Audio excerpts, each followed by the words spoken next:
Our next student question. Hi, my question is mainly directed at Mr. Hitchens, but Christian theism, as with all theisms that claim a revelation, say that the purpose of human existence is to serve God, and Dr. Craig might want to expound on that in some way.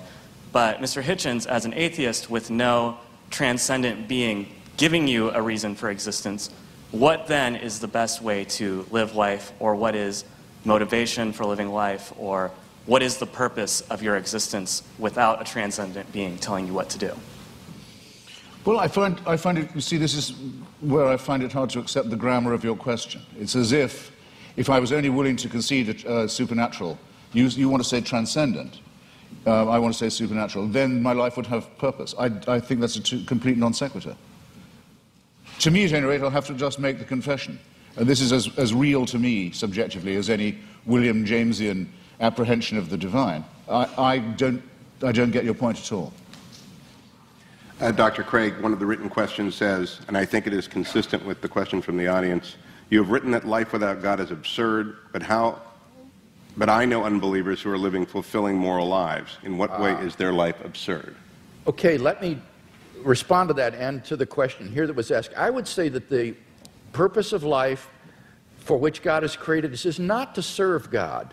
Remember, Jesus said, I have not called you servants, I have called you friends. And I think the Westminster Confession gets it right when it says the purpose of human existence is to glorify God and enjoy Him forever. God is the fulfillment of human existence. It is in fellowship eternally with God, the source of infinite goodness and love, that the true fulfillment of human existence and freedom is to be found. Now, when I say that apart from theism, life is meaningless, I mean objectively meaningless. This is the same distinction that we're talking about with regard to moral values. I'm saying that on atheism, there is no objective purpose for human existence.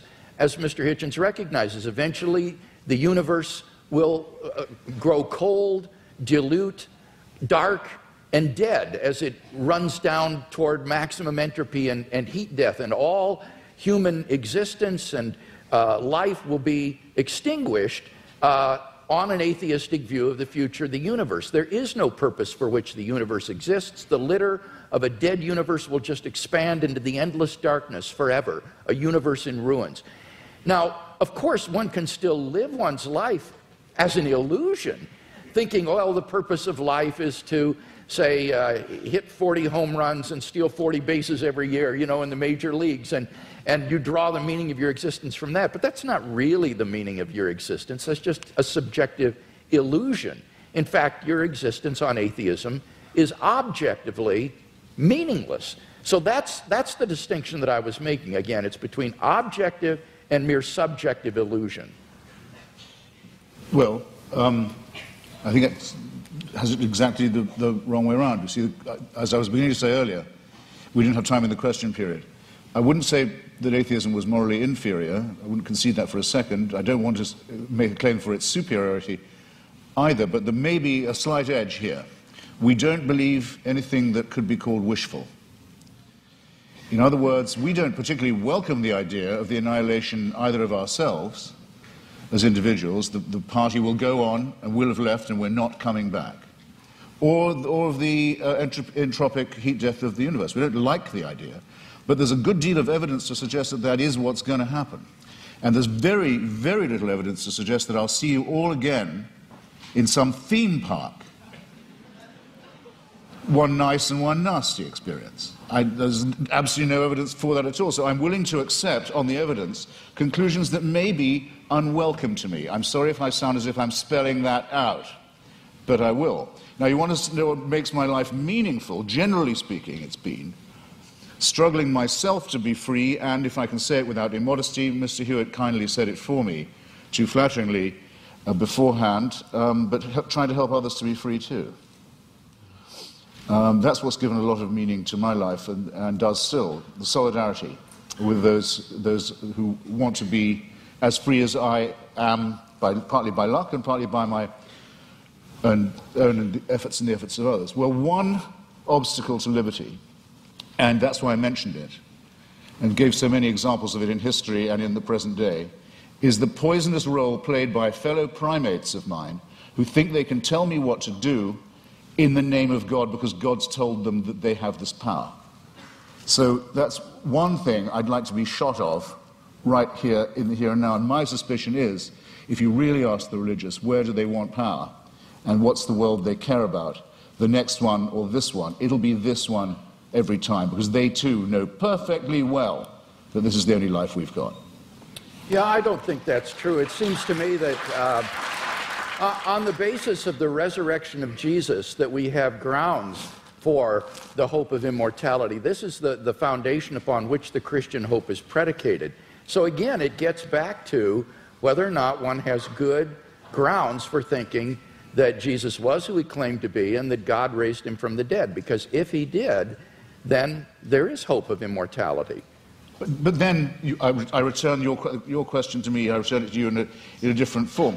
If there's going to be a resurrection, an ingathering, if in the end all injustices will be cancelled, all tears dried, all the other promises kept, then why do you care what happens in this brief veil of tears? Why do the churches want power in the here and now? Why do they want to legislate for things like abortion or sexuality or morality? Why bother? I mean, isn't it just as much the case, as Dostoevsky says about atheism, that without God all things are possible, that with God all things are thinkable too? Not at all. As Dostoevsky said, if there is no immortality, all things are permitted, he said, because it all ends up the same, it all comes out in the wash the same.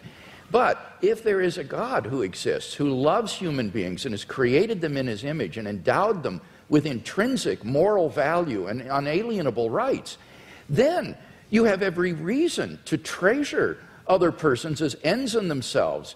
And the desire of pro-life persons to champion the lives of the unborn or the lives of the dying isn't a power grab, Mr. Hitchens. It's because they genuinely care about the lives of innocent human beings that they believe are being wantonly destroyed. So it's a very positive motivation. Agreed, but there are perfectly good humanist motives for doing all those things, and if you want to have a reason for caring about the survival and health and well-being of others, the idea that you might depend on them for the only life you've got, and they on you for solidarity, is just as good an explanation for right action. Now Per contra, if people think God is telling them what to do, or they have God on their side, what will they not do? That's what I meant by the reversal of the Dostoevsky question. What crime will not be committed? What offense to justice and to reason and to humanity is not regularly committed by people who are convinced that it is God's will that they do that? If they commit such atrocities, it is only because they act inconsistently with their worldview rather than in line with it. Jesus would not have been a guard at Auschwitz or someone who would take away the human rights of another person. You need to ask what kinds of actions are sanctioned by a worldview. And on atheism, as Dostoevsky said, it seems everything is permitted. Humanism, without God as a basis for humanism, is just a form of speciesism, a bias in favor of your own species. I think Christianity affirms the real basis for humanism. Auschwitz is the outcome of centuries in which the Christian church believed that the Jewish people had called for the blood of Jesus of Nazareth to be on their head for every generation.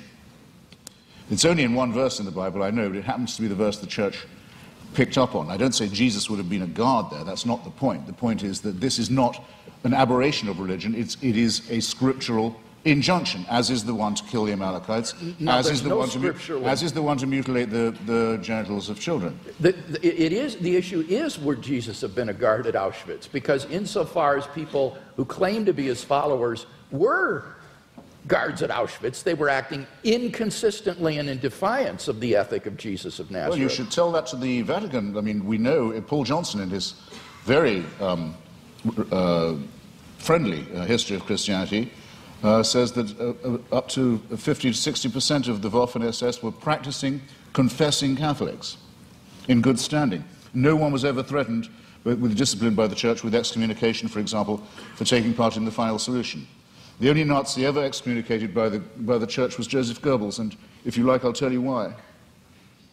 To the student. His wife was a divorced Protestant. He was going to tell us anyway. Excuse me, Christianity does have some standards.